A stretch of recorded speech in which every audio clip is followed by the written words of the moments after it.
มื้อนี้ก็เมื่อปลูกมันคือเก่านี่แหละพี่น้องเนาะเพราะว่าพ่อกับแม่เราก็เสียหญ้าแล้วพี่น้องเอ้ยบ่าวซี่ก็ได้ปลูกผู้เดียวคือเก่านั่นแหละเช่นเก่าเช่นเคยพี่น้อง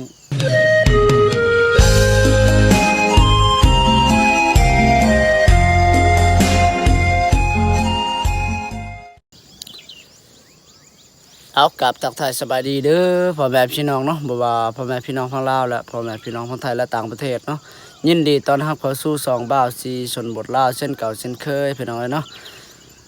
โดยพี่น้องกาตอนนี้เนาะบ่าวซีกาเมื่อสวนคือเก่าพี่น้องเนาะตอนนี้กาอยู่อันนี้พี่น้องกาสิได้อันนี้เอาละมันมัดละมันกาสิได้ไปแบกไว้บ่อนบ่อนเฮาสิปลูกเนาะพี่น้องก็คือบ่อนตีนผู้นั่นแหละมาเมื่อส่วนยามได้กามาอันนี้แก่แบกน้ำมันละมันคือเก่านี่แหละพี่น้องเนาะเพราะว่าเฮาบ่มีพาหนะบ่มีรถล้านนี่แหละพี่น้องก็จำเป็นอาศัยเรือเฮาเองนั่นแหละพี่น้องเนาะก็อยู่นี่ก็อันนี้พี่น้องเอ้ยบ่าวสิก็บ่ทันได้ปลูกเนาะโอ้ยบ่ไหวพี่น้องเอ้ยเฮ็ดผู้เดียวได้นี่มื้อนี้ก็เมื่อปลูกมันคือเก่านี่แหละพี่น้องเนาะเพราะว่าพ่อกับแม่เราก็เสียหญ้าแล้วพี่น้องเอ้ยบ่าวสิก็ได้ปลูกผู้เดียวคือเก่านั่นแหละเช่นเก่าเช่นเคยพี่น้องปลูกอยู่หั่นแล้วก็ว่าสิมาปลูกอยู่นี่อีกยังมาอันนี้อีกพี่น้องยังเสียหญ้าเนาะนี่ก็ยังหลายเวียกให้เฮ็ดพี่น้องเอ้ยเวียกก็คืออาชีพชาวไร่ชาวสวนน่ะชาวนานี่แหละพี่น้องเนาะเอาพี่น้องเด้อเดี๋ยวเฮาก็ไปติดตามไปชมน้ำกันพี่น้องบาซิกาสิได้อันนี้มัดละมันเนาะมาเบิ่งน้ำกันพี่น้อยก็ตอนนี้เนาะอีพ่อก็เพิ่นก็มัดแล้วๆเนาะยังก็บาซิกาสิได้ไปเอาบดพุ่นพี่น้องเนาะเพราะว่าอีพ่อเราก็เอามือเสาอยู่นี่พี่น้องเนาะก็สิได้ไปอันนี้ไปแบกไปปลูกบนตีนผู้อีกพี่น้องเนาะเพราะว่ามื้อนี้ก็มาปลูกมันคือเก่านี่แหละพี่น้องตั้งแต่ แล้วสงกรานต์เนาะก็ได้เมื่อสวนคือเก่านี่แหละพี่น้องเพราะว่าอันนี้เฮาปลูกมันบ่ทันแล้วเนาะเอาสิไปแล้วบ่โอ้เพิ่นสิอันนี้ไปไว้บ่นี้พี่น้องเนาะกาบาซิกาสิได้ไปอันนี้เนาะไปมัดละมันแล้วก็อันนี้ก็สิได้ไปแบกไปปลูกบนตีนผู้อีพี่น้องเมื่อคืนนี่ก็ฝนตกหลายพอสมควรเมื่อคืนนี่นะ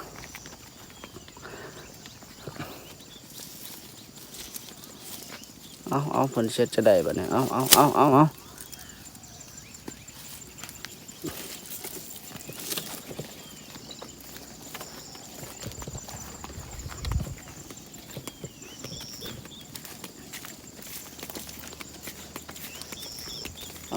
ภาพบรรยากาศตอนเช้าพี่น้องเอ้ย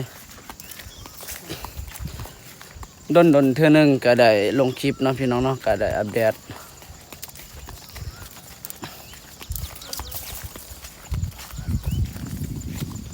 วงมันผู้เดียวคือเก่านั่นแหละพี่น้องเอ้ยเนาะเพราะว่าพ่อกับแม่ก็เล่าก็เสียหญ้าเด้อเสียหญ้าอันนี้บาซิกาเป็นคนปลูกมันเนาะให้พ่อกับแม่เพิ่นเสียหญ้าเพิ่นปลูกบ่เป็นนะเอานี่พี่น้องบาซิกามาฮอดเนาะบอนนี่แหละพี่น้องก็สิได้เอาละมันมัดละมันนี่แหละพี่น้องเนาะเดี๋ยวไปติดตามไปเบิ่งนำกันพี่น้อง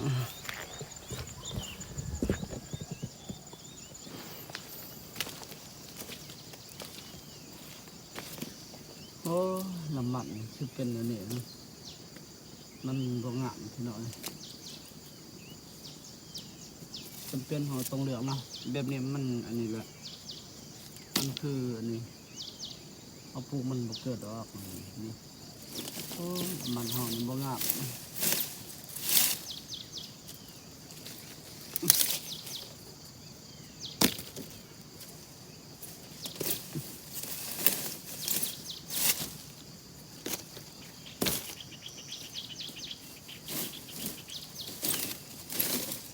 กันเลย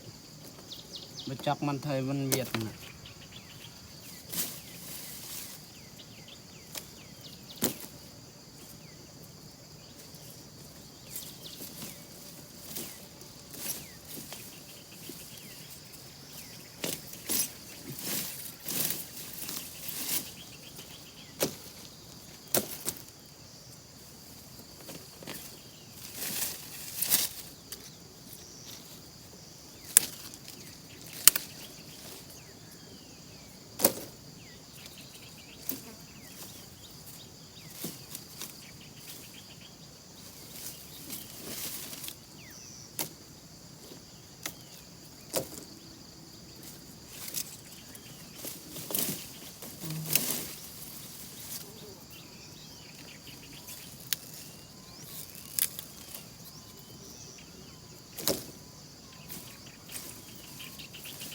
โอ้เริ่มเอาอันนี้ที่ชอบปังยานะ7 บาทแน่นอนแล้วต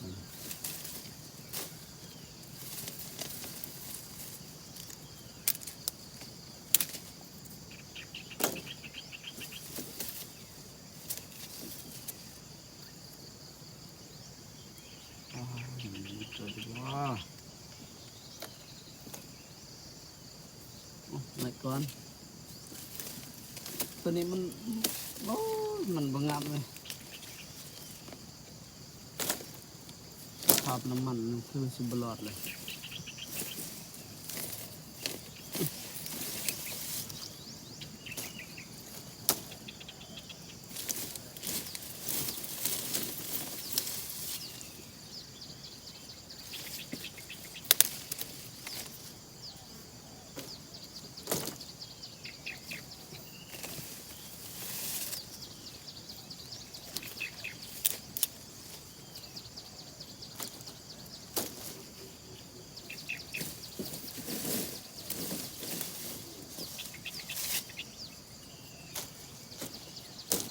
สงกรานต์ปีนี้กับบาซี่กับ่ได้ออกไปใส่พี่น้องกะ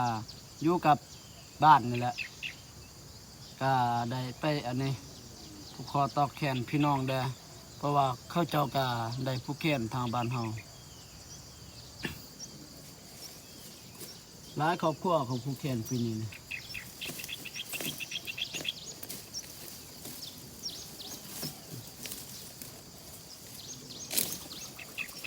วันนี้ก็บาซี่กับอันนี้พี่เคยก็ได้ไปเลาะสัมผัสธรรมศาสตร์เนาะก็ได้ไปหาเก็บหมักจ้องพี่น้องเนาะก็พอได้คนละถ้วยพี่น้องพอได้อันนี้กินยามฤดูฝนนี่แหละเพราะว่าหมักจ้องหันจะบาซี่กับพี่เคยก็เห็นอันนี้ ได้ไม่ยามเลยเพราะว่าเห็นช่วงเดือน3เนาะก็เห็นมันเป็นอันนี้เป็นดอกแล้วก็หากก็เป็นดอกนั่นแหละก็เลยมาเยี่ยมยามเลยเนาะยันเข้าเจ้าอันนี้สิเก็บก่อนก็เลยมายามบางอาทิตย์นึงก็เท่านึงได้ไปยามเนาะก็เลยวิทย์อันนี้บุญสงกรานต์กับบาซี่กับพี่อายเนาะได้ไปยามอีกพอดีสุกพอดีเลยพี่น้อยทั้งสุกทั้งอันนี้มันล้นเบิดเลยก็ได้เก็บหันพอดีแบ่งกันก็ได้ผู้หนึงถ้วยป้ายนี่แหละพี่น้อยก็ได้กินโอ้ยใบแม่นคืออันนี้กินคือสิได้นะยอดมันมันบ่เป็นนี่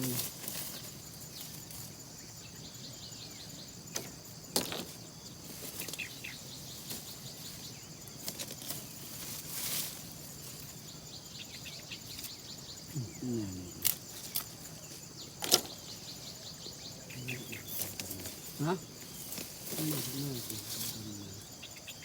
แม่นคันเฮาปลูกอยู่ในกามันเป็นหัวใหญ่ๆแล้วอันแรกปลูกอยู่หันก่อนปลูกอยู่หันแล้วกา สิได้กลับมาปลูกอยู่นี่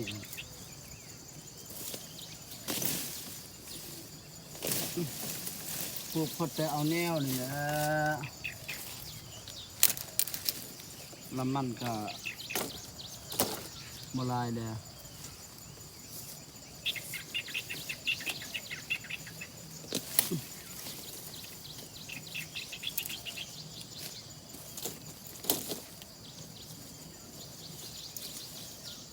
เด้อเงินกันเลย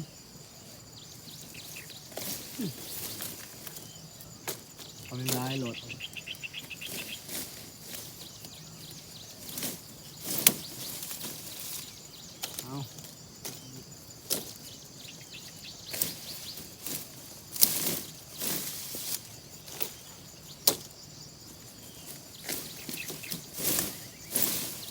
เอาแต่อันนี้เนาะลำใหญ่ๆนี่นะ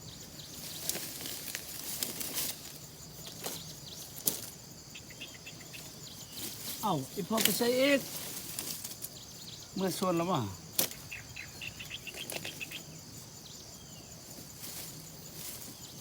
ถ้าเด้อเมื่อนำกันเด้อ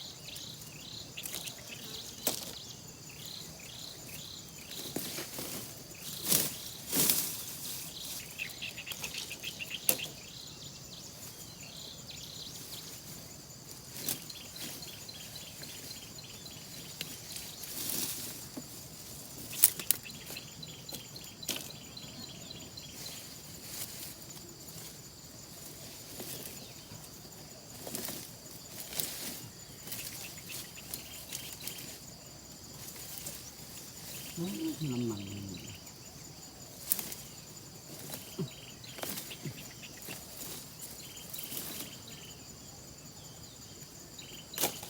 เอาเลย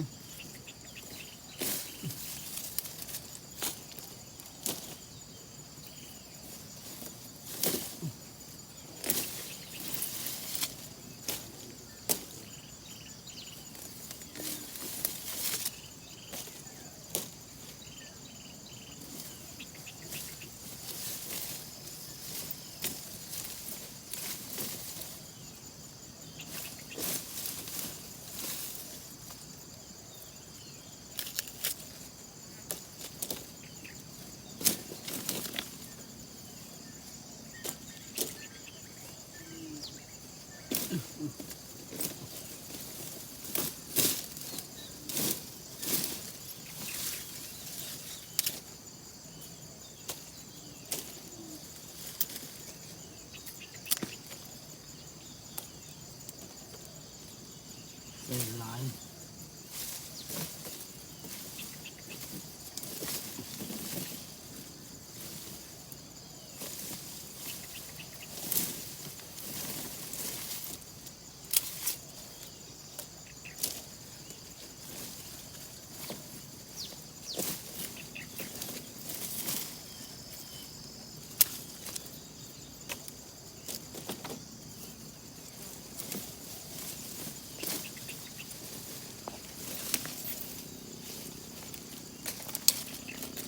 และสำนี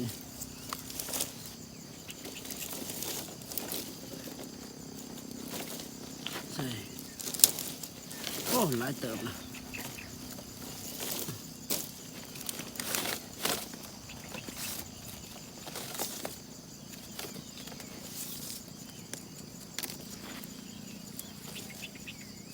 ไว้พอเมื่อปะไว้พอเมื่อก่อนเนาะเพิ่นอันนี้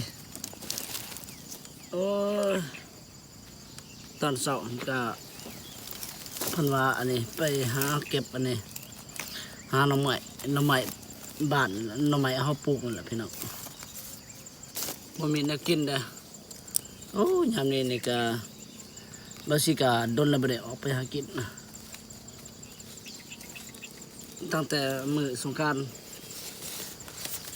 บ่ได้ไปใส่เลยพี่น้องอยู่กับบ้านนี่แหละ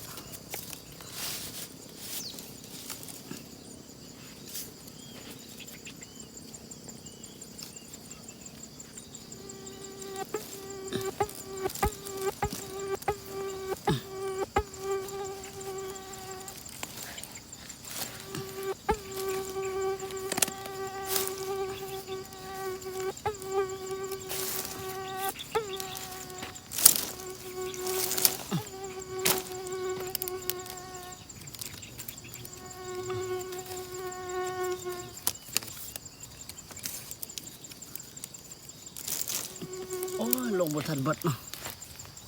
เห็นว่าตอนเอาลงมันคือว่าเบิดแล้วบัดอะไรไม่ให้มันเกิดใหม่อีกจังหูว่าเอาลกบ่เบิด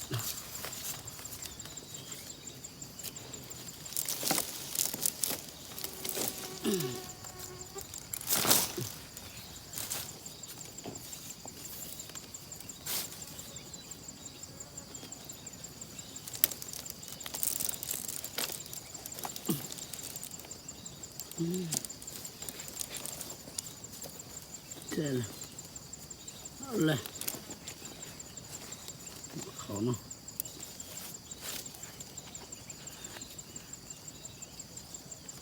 เอาสีนี่แหละ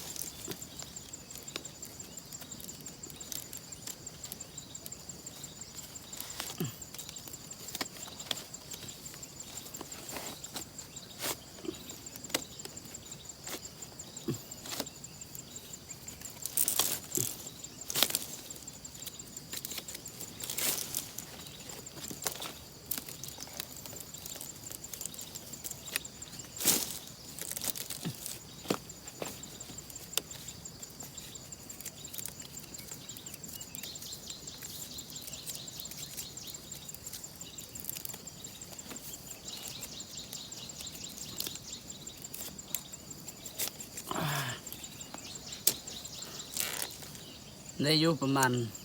30ปลายลำนะหอเบรกสำนีกับพอแห้งแล้วมันหนักเลยพี่น้อยเนาะหนักเพราะว่ามันมีตาเด้มันอันนี้เจ็บบ่าว้าเอาพี่น้องเนาะกับบาซิกานี่พี่น้องเอ้ยบาซิกามัดแล้วๆเนาะกะสิได้แบกสิได้เมื่อส่วนบอนตีนผู้คือเก่าเลยแหละพี่น้องกะยังอันนี้มาตัดละมันเด้อตัดแล้วกะสิได้ไปย้ายไปปลูกเนาะเดี๋ยวเขากะไปติดตามคลิปต่อไปเนาะพี่น้องเนาะกะคลิปนี้กะบาซิกาอัปเดตสำเนียงเนาะกะยังเมื่ออีกพี่น้องเนาะเมื่อส่วนคือเก่าเอาพี่น้องเนาะกะเขาเดี๋ยวไปอันนี้เขากะไปติดตามไปเบิกน้ำกันพี่น้องบาซิกาสิได้อัปเดตเนาะ